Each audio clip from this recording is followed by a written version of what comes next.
ಅರ್ಜುನಾಪುರ ಇದು. ಶ್ರೀಶೈಲ ಮಲ್ಲಿಕಾರ್ಜುನ ನೆಲೆಸಿರುವಂತಹ ಪುಣ್ಯಧಾಮ ಇದು. ರಾಜಸಿಂಹ ನಾಮಕನಾಗಿ ಈ ನಾಡಿನ ಆಡಳಿತ ಸೂತ್ರವನ್ನ ಹಿಡಿದವನು. ಮಗನೇ, ವಿದ್ಯಾಭ್ಯಾಸ ಪರಿಪೂರ್ಣನಾಗಿ ಬಂದಂತಹ ನೀನು ಪುತ್ರ ಮಿತ್ರ ಸಮಾನಾಗಿ ಇವತ್ತು ಬೆಳೆದು ನಿಂತಿದ್ದೀಯ.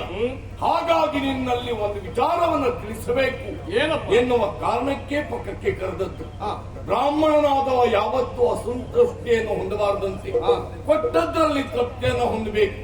ಅದೇ ಕ್ಷತ್ರಿಯನಾದವ ಸಂತುಷ್ಟಿಯನ್ನು ಹೊಂದಲೇಬಾರದು. ಇನ್ನು ಗಳಿಸಬೇಕು, ಬೆಳೆಯಬೇಕು ಎನ್ನುವಂತಹ ಛಲವಾದಿತನ ಇರಬೇಕು. ಆ ನೆಲೆಯಲ್ಲೇ ಒಂದು ನಿರ್ಧಾರಕ್ಕೆ ಬಂದಿದ್ದೇನೆ.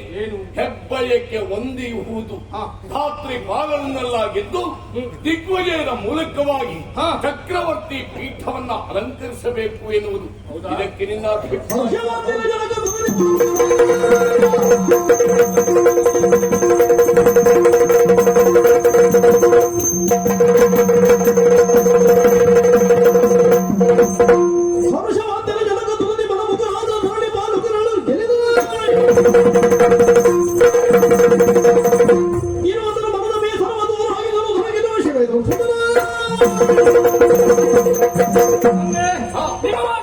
ಸಂತೋಷವಾಯಿತು. ಸರಿ, ಕ್ಷತ್ರಿಯರನ್ನು ಸಂಪಾದಿಸಬೇಕು, ಗಳಿಸಬೇಕು ಭೂಮಿಯನ್ನ, ಪ್ರಜೆಗಳನ್ನ. ಆ ನಿಟ್ಟಿನಲ್ಲಿ ಅರಸರನ್ನ ಗೆದ್ದು ಚಕ್ರವರ್ತಿ ಆಗಬೇಕೆಂಬ ಹೆಬ್ಬಯಕೆ ನಿಮ್ಮದಾದ್ರೆ ಸಹಕಾರಿಯಾಗಿ ನಿಮ್ಮ ಸೇವೆಯಲ್ಲಿ ಮಗನಾಗಿ ನಾನು ಇದ್ದೇನೆ. ಬೇಕಾದಂತ ಸಿದ್ಧತೆಯೊಂದಿಗೆ